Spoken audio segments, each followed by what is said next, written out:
페이스메이커가 있습니다. 정치학에서 간혹 사용하지만 주로 스포츠에서 사용하는 단어입니다. 육상이나 수영 등에서 다른 선수들을 위해 속도를 조율하는 사람이 페이스메이커입니다.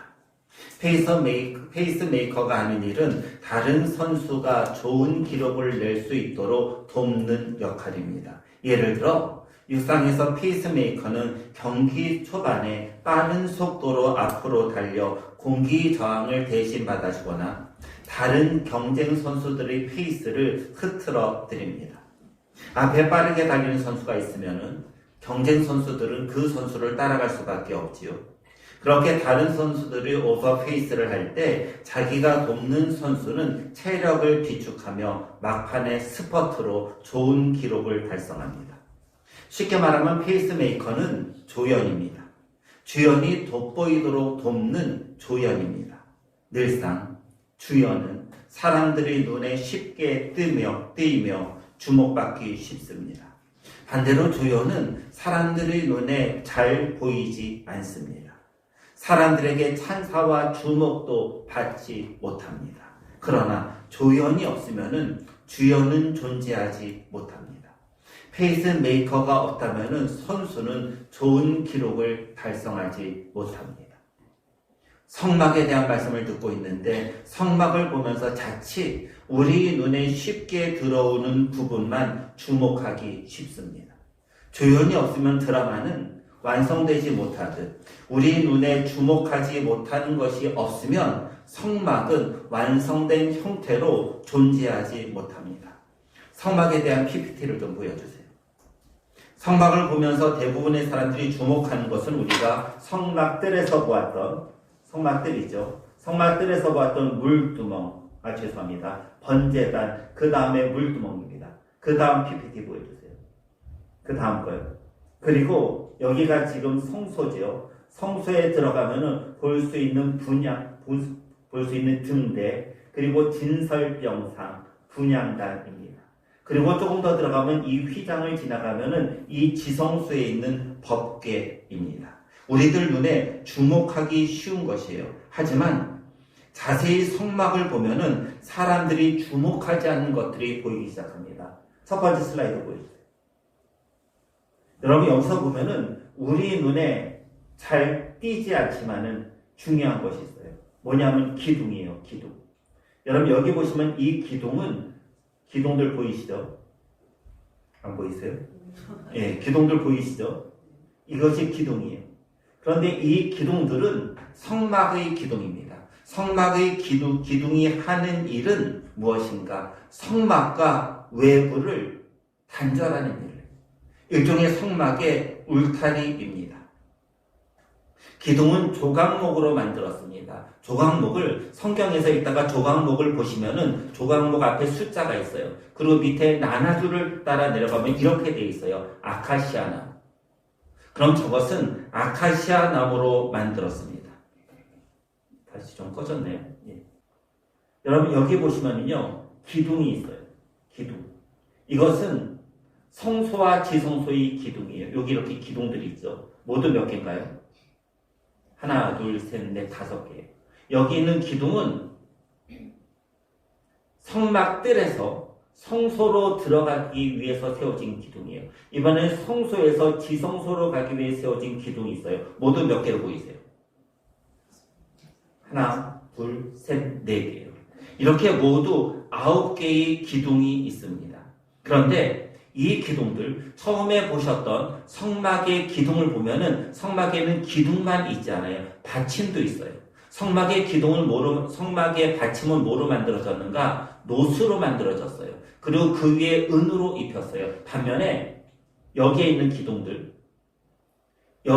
기둥들은 여기 밑을 보시면은 모두 다 은으로 만들어졌습니다. 이렇게 받침이 되어 있어요.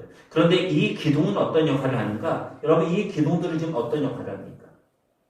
이 기둥들은 중요한 역할을 해요. 어떤 중요한 역할인가?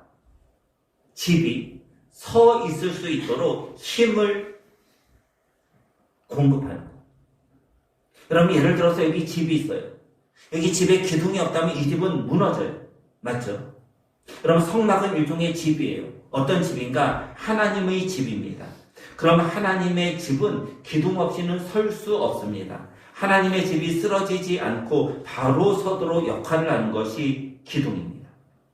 두 번째, 성막에서 우리의 시선을 끌지 않는 부분이 있다면 이거예요.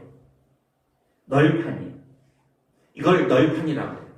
그런데 이 널판은 역시 조각목, 아카시아 나무로 만들어졌습니다. 여러분, 여기 성소와 지성소는 모두 뭐로 만들어졌다고 말씀드렸죠? 금이에요, 금. 그렇다면 여기는 널판은 조각목으로 만든 다음에 금으로 입혔습니다. 널판의 길이 높이는요, 10규빗입니다. 기억나시죠? 1규빗은 성인, 팔꿈치부터 시작해서 이 손끝까지요. 대략 45cm입니다. 그러면은 10규빗이 높이다. 우리가 사용하는 미터로 환산하면 4.5m입니다. 이 조금 전에 말씀드린 널판의 넓이는요, 이 옆으로 되는 넓이는 1.5규빗이에요. 대략 약 70cm 정도입니다. 여러분, 이 성소와 지성소가 어떻게 만들어졌는가? 여기는 널판으로 만들어졌어요. 이 널판이 없다면 성소와 지성소는 만들어져 있지 않아요. 널판은요, 좀 쉽게 얘기하면은, 보시다시피, 이렇게 나무죠. 이 나무는 홀로 서 있을 수 없어요. 서로 연결되어 서 있어야 돼요. 어떻게 연결되어 서 있는가? 여기 지금 자세히 보면 이게 금고리예요. 금고리고 이게 금으로 만든 기둥이에요. 금고리와 금기둥으로 서로 연결돼서 저 널판이 서 있도록 만들었습니다. 서로 연결되었기에 이 널판들은 똑바로 서서 지성소와 성소를 만들고 있습니다. 자세히 널판을 보면요, 밑에요. 보이시죠? 자세히 널판을 보면은 널판 밑에 받침이 있습니다. 여러분, 널판만으로는 서 있지 못해요. 서 있다 하더라도 강한 바람이 불면 저거는 넘어질 수뿐이 없어요. 따라서 받침이 없으면은 저 널판은 똑바로 서 있지 못합니다. 성막은 광야 위에 서 있습니다. 일종의 사막과 같은 땅이에요. 여러분, 이렇게 시멘트나 콘크리트와 같은, 또는 바위와 돌 같은, 그리고 더 나아가서 단단한 흙으로 구성되어 있는 것이 아니라 사막과 같은 땅에 세워져 있습니다. 그러기 위해서는 기초가 튼튼하지 않으면 안 됩니다. 이 기초의 역할이라는 것이 무엇인가? 이것이 받침이라는 거예요. 이 받침 하나의 무게가 얼마인가? 은으로 만들었는데요, 40kg입니다. 여러분, 몸무게를 생각하시면 40kg의 무게가 어느 정도인지 이해가 되시죠? 이렇게 40kg이라는 무거운 무게로 만든 이유는 이미 말씀드린 대로 사막과 같은 땅이 있기 때문에. 이렇게 단단한 땅이 있으면요, 조금 덜 무게가 나가도 받침 역할을 하잖아요. 맞죠? 그렇죠? 받침 역할을 하는데 사막과 같은 땅이니 40kg에 나가는 무거움에 의해 잘 유지되어 있을 수 있도록 만들었습니다. 지금까지 본 기둥, 널판, 은받침은 성막을 보면은 주목하지 못하는 부분들이에요. 성막을 자세히 보면은 주목하지 못하는 부분은 또 있어요. 다음 슬라이드 보겠습니다. 이거는. 여러분, 이거는 지금 번제단에서 제사 드리는 장면이에요. 이 번제단에서 제사 드리고 뒤에 물두멍이 있죠. 여러분, 이거를 자세히 좀 보면은요, 사람들이 뭐를 움직이는 기구들이 있어요. 이런 기구들이. 자세히. 이런 기구들은 뭔가 성막들에서 제사 드릴 때 사용하는 기구들입니다. 이제는 저를 좀 보시죠. 하나님의 집, 하나님이 거하시는 장소, 예배 처소인 성막은 주목받는 것과 주목받지 못하는 것들, 그리고 중요해 보이는 것과 별로 중요해 보이지 않는 것들에 의해 이루어져 있습니다. 하나님께 예배드리며 하나님이 임재하시는 장소는 사람의 눈에 보기에 소중해 보이는 것, 금으로 만든 것, 화려해 보이는 것, 그리고 별로 소중해 보이지 않은 밑바닥에 존재하는 것, 이런 것들이 함께 어우러져 있습니다. 지난번 설교를 좀 기억해 보시죠. 하나님께 예배드리는 성전이라고 불렀던 곳이 역사를 보면은 변천해 왔어요. 제일 처음에 성전은 뭐였죠? 성막이었어요. 우리가 지금 공부하는 것이 성막이에요. 이동식 예배당, 회막이라고도 불렀어요. 그 다음 성전은 뭐였죠? 예루살렘에 있었던 예루살렘 성전이었어요. 예루살렘 성전도 제1성전, 솔로몬이 지은 성전, 제2성전, 바벨론 포로에 돌아와서 지은 스룹바벨 성전, 그리고 나중에 헤롯이 증개축에서 83년 동안 증개축에서 지은 성전, 이렇게 구분돼요. 자, 예루살렘 성전 다음에 있었던 성전이라고 불렀던 곳은 뭐였나요? 회당이었습니다. 바벨론 포로 이후에 예루살렘 성전에서 예배드릴 수 없으니, 예루살렘 성전은 불타 없었으니, 이스라엘 백성들이 모인 곳에, 성인 남자 10명 이상 모인 곳에 회당을 짓고 그곳에서 아침, 점심, 저녁으로 예배드리고 말씀을 들으며 또 성도들이 모여 회집했습니다. 그럼 마지막으로 하나님의 성전이라고 말하는 것은 뭐였죠? 교회였어요. 교회. 신학에서 말하는 교회죠. 신학에서 말하는 최초의 교회는 초대교회, 초기교회입니다. 그러면 교회의 시초인 초대교회는 어떤 사람들로 구성되었을까? 초기 기독교를 연구한 웨인 믹스는 이렇게 말합니다. 바울 선실에 드러난 소수한 실마리를 따져볼 때 가장 존재감을 드러낸 전형적인 그리스도인은 자유인 수공업자나 소규모 무역상이다. 일부는 집과 노예를 가지고 있었고 자비로 여행할 능력이 있을 정도로 부유했으며 초대교회 예배 처소를 제공했다. 웨인 믹스의 지적대로 초대교회 안에는 분명 부유한 사람과 당시 지배계급이 있었던 것이 사실입니다. 성경을 보면요, 이렇게 부유한 이들은 자기의 집을 예배의 장소로 공급했어요. 때론 바울과 같이 전도하는 이들을 물심양면으로 후원하기도 했습니다. 반면 초대교회 안에는 사회적 약자도 있었습니다.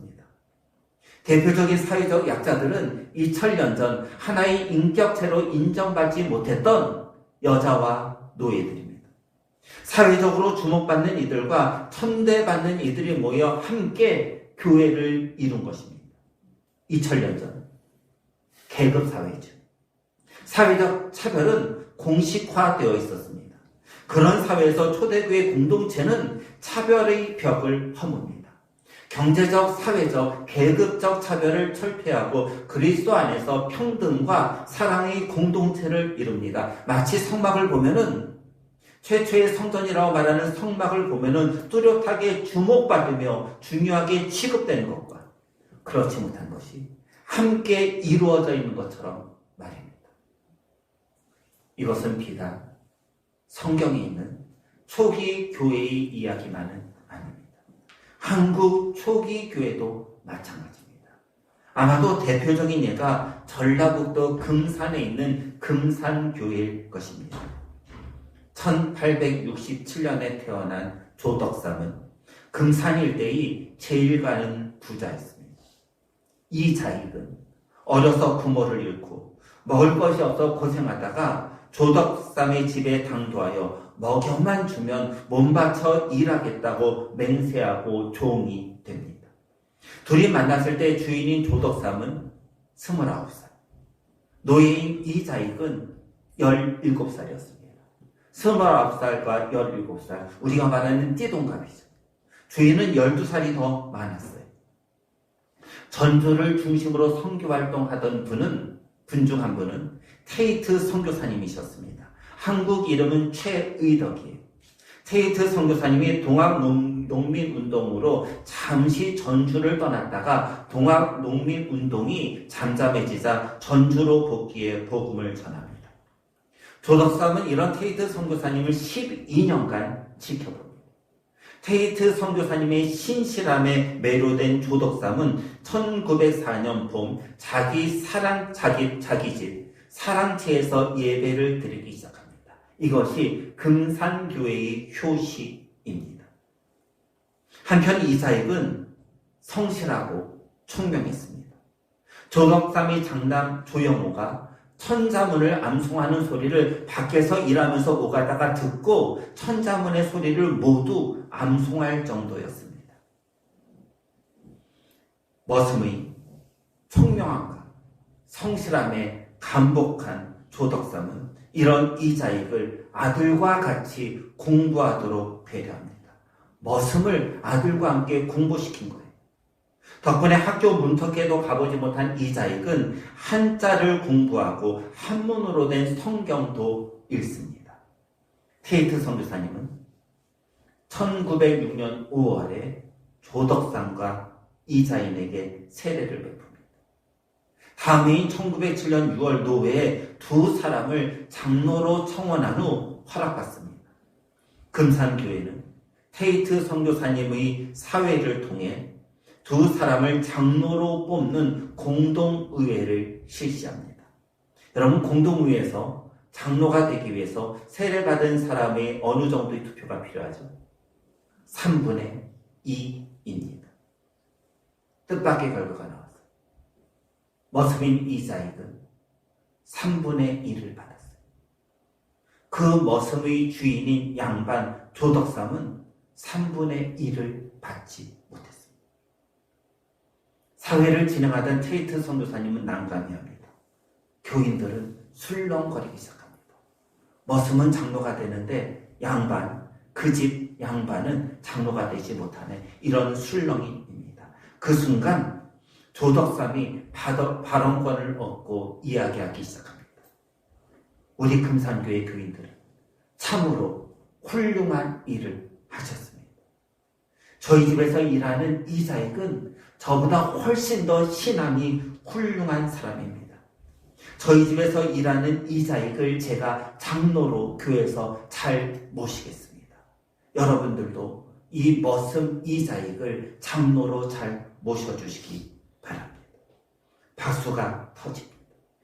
자기가 한 말 그대로 주인 조덕삼은 머슴 이자익을 교회에서 장로로 성실히 섬깁니다.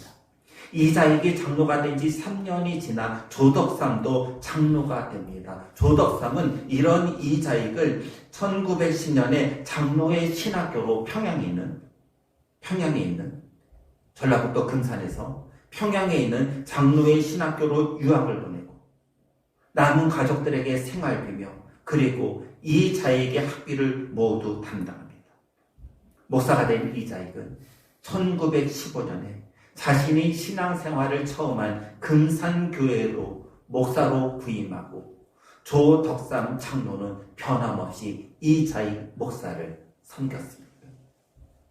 아름다운 이야기죠. 동시에 이런 이야기는 교회의 본질을 아주 잘 설명해주고 있습니다. 교회는 성막으로부터 출발했습니다. 성막 안에는 고귀해 보이는 것과 그렇지 않은 것이 있습니다. 금이나 은, 그리고 노시 있는 반면에 어디서든 구할 수 있는 나무도 있습니다. 이런 것들이 함께 어우러져 하나님의 집을 이룹니다. 이것은 교회도 마찬가지입니다. 때론 교회 안에는 소중해 보이는 지체도 있고 그렇게 보이지 않는 지체도 있습니다. 양반에 거부인 사람이 있는 반면 그 집의 머슴도 있습니다. 권력을 가진 사람이나 부자도 있는 반면에 우리와 같은 소시민도 교회의 한 멤버로 하나님을 섬기고 있습니다. 이렇게 이질적인 사람들이 함께 모여 어우러지는 것이 하나님의 집인 교회입니다. 이런 교회가 성경적 교회입니다. 갈라디아서 3장 28절은 이런 교회의 본질을 아주 잘 보여줍니다. 이 말씀을 함께 읽으십니다. 너희는 유대인이나 헬라인이나 종이나 자주자나 남자나 여자 없이 다 그리스도 예수 안에서 하나이니라. 교회가 어떤 곳이죠? 유대인이나 헬라인, 종이나 자주자, 남자나 여자가 모두 하나가 되는 것이죠. 본문 당시 유대인들은 하나님께서 우리만 선택했다라는 선미 사상이 있었어요. 우리는 선택된 하나님의 백성이에요. 유대인이 아닌 이들은 모두 헬라인이죠. 저들은 지옥에 갈 백성들, 하나님의 선택에서 제외된 이들이에요. 2000년 전 헬라 문화가 있었던 사회에서 종이 아니면 자유인이었어요. 이 두 계급군이 존재하지 않았어요. 여러분, 당시 자유인은 말 그대로 자유인이에요. 반면에 종은 노예였죠. 하나의 인격으로 취급받지 못했다는 거예요. 당시 남자와 여자가 있었는데 여자는 사람으로서 한 인격의 개체로서 인정받지 못했습니다. 그런데 인간도 아닌, 인간 취급도 받지 못하는 노예와 여자, 그리고 구원의 범죄에서 벗어났다고 말하는 헬라인들이 교회의 구성원이 됩니다. 이렇게 유대인이나 헬라인, 종이나 자주자, 남자나 여자가 모두 차별 없이 하나의 교회를 이루는 근거가 무엇인가? 그것은 모두 다 그리스도 예수 안에서 하나이기 때문입니다. 예수 그리스도께서 유대인만 또는 자유인만 또는 남자만을 위해서 십자가에 달려 못 박히지 않으셨다는 거예요. 예수님의 십자가의 대속의 죽음은 유대인이나 헬라인, 종이나 자유인, 남자나 여자 없이 모두를 위해서 하신 행동이라는 거예요. 그렇기 때문에 교회는 그 어떤 차별도 있어서는 안 된다는 것입니다.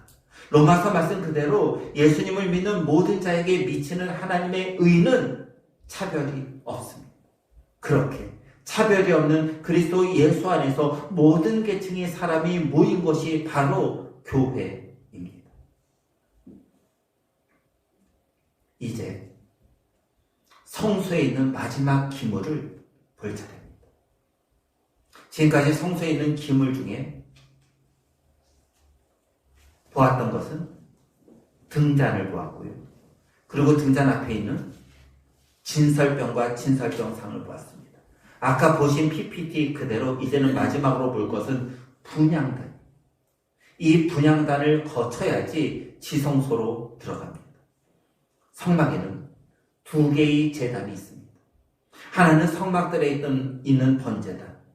이곳에서 죄인이 가져온 제물을 불태웁니다. 죄가 용서되는 곳이 번제단이죠. 또 하나의 제단은 성소에 있는 분향단입니다. 분향단은 제물을 드리는 곳이 아니라 향기로운 향을 피우는 곳입니다. 여기서 질문이 생깁니다. 왜 향을 피우는가? 여러분, 왜 향을 피울까요? 등잔대의 이유는 명확해. 뭐였죠? 성소와 지성소에 있는 창이 없어요. 어두워요. 그러니까 빛이 필요하다는 거예요. 이 빛은 예수 그리스도를 상징했죠. 그럼 여러분, 왜 향을 피울까요? 등잔대에서 불을 피우죠. 올리브 기름, 감람유를 넣어서 기름을 피운다 그랬어요. 불을 피운다 그랬어요. 여러분, 불이 나면은 뭐가 자연적으로 발생하죠? 하나는 연기예요. 또 하나는 냄새. 그렇죠. 성소와 지성소는 창이 없어요. 두 번째, 성소에서 지성소로 들어가요. 본문 말씀에 의하면요, 6절을 보시면은 성소에는 제사장만 들어갑니다. 7절을 보시면 대제사장만 지성소에 들어가요. 1년에 한 번 들어가요. 1년에 한 번 들어갈 때 대제사장은 지성소에서 뭐를 하는가? 피를 뿌립니다. 이것은 다음에 볼 거예요. 피 비린내라는 표현이 있습니다. 그러면은 기름을 태우는 냄새와 피를 뿌렸기에 피 비린내가 성소와 지성소에서 납니다. 이것을 없애기 위해 필요한 것이 무엇일까요? 향이라는 거예요. 향. 그래서 성소에서 분향단 향을 피웁니다. 분향단은 향을 피워 좋지 않은 냄새를 없애는 기능을 합니다. 그럼 여러분, 분향단은 향은 무엇을 상징합니까? 성경에서 향은 무엇을 상징하죠? 기도입니다. 요한계시록 8장 3절을 좀 보세요. 앞에 있는 말씀을 함께 읽으십니다. 또 다른 천사가 와서 많은 향을 받았으니 이는 모든 성도의 기도들과 합하여 보좌 금단에 드리고자 합니다. 이 말씀에 의하면 향은 기도예요. 우리가 기도할 때 우리의 기도는 향이 되어서 하늘로 올라가는 것이죠. 동시에 향은 온갖 더러운 냄새를 없애듯 기도 역시 우리 안에 있는 모든 더러운 것을 없앱니다. 중국이 중공으로 공산화된 후 모든 선교사님들이 철수했지만 마지막까지 홀로 남아 중국 교회를 돌보다가 1957년 중국 공산당에 의해 추방된 선교사님이 계십니다. 중국 최후의 선교사예요. 그분은 103세에 별세하신 방질 목사님이십니다. 방질 목사님은 종종 이런 말씀을 하셨어요. 기도는 죄를 찾는 현미경입니다. 여러분, 현미경이 뭐예요? 우리의 눈으로 보이진 않아요. 그런데 현미경을 갖다 보면 보여요. 기도가 무엇인가? 죄를 찾는 현미경이라는 거예요. 지금 우리의 눈으로 보면 죄가 보이지 않아요. 그런데 기도하면 죄가 보인다는 거. 마치 현미경의 배율을 높이면 더 작은 것이 보이듯 조금 더 하나님 앞에 나가 기도하면 우리 죄가 더 많이 보여요. 그렇게 죄가 보일 때마다 회개하며 기도하면은 기도는 향이 되어 하나님께 올라가고 기도는 향이 되어 우리의 더러움을 덮어줍니다.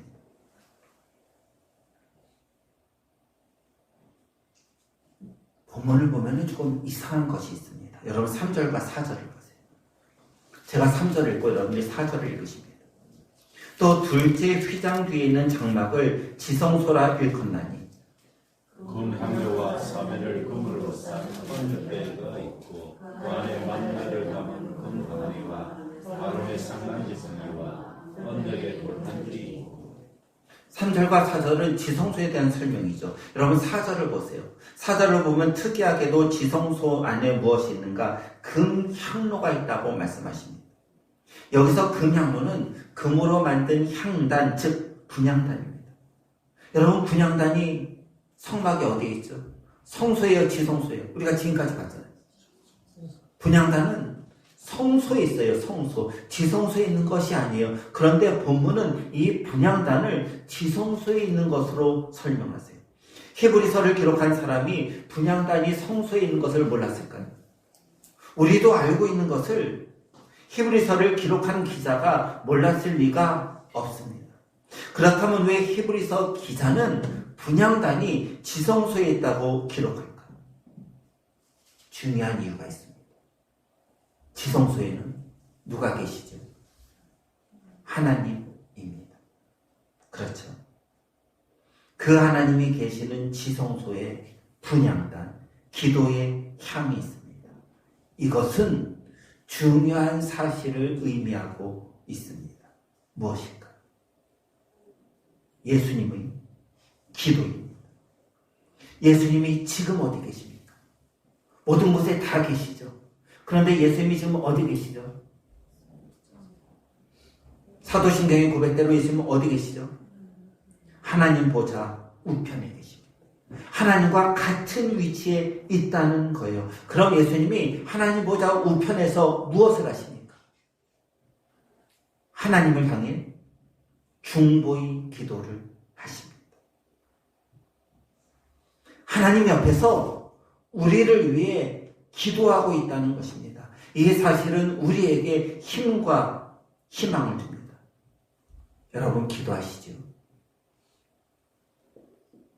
좀 답해보세요. 여러분 기도하시죠? 감사합니다. 얼마나 기도하고 있으십니까? 우리는 얼마나 기도하고 있어요? 그럼 성경은 얼마나 기도하라고 말씀하시죠? 항상 기뻐하라, 쉬지 말고 기도하라, 범사에 감사하라. 쉬지 말고 기도하라입니다. 그럼 다시 질문을 드릴게요. 여러분 쉬지 않고 기도하고 있으십니까? 저한테는 묻지 마시고. 기도를 쉴 때가 더 많죠. 맞죠? 그런데 우리는 기도를 쉬어요. 그런데도 기도를 쉬지 않는 분이 계세요. 누구죠? 하나님 보좌 우편에 앉으신 예수님이십니다. 우리는 잠을 자요. 잠을 자려고 기도하지 못해요. 하지만 예수님은 주무시지도 않고 하나님 우편에서 우리를 위해 기도하고 계십니다. 이것을 나타내기 위해 히브리서 기자는 분향단이 실은 성소에 있음에도 하나님이 계신 지성소에 있다고 표현하고 있는 것입니다. 오늘 설교를 좀 마치려 합니다. 두 곳의 말씀을 보고 오늘 설교를 마칩니다. 먼저 누가복음 23장 31절과 32절입니다. 제가 31절을 여러분들이 32절을 읽으십니다. 시몬아 시몬아 보라 사단이 미를 까부르듯 하려고 너희를 청구하였으나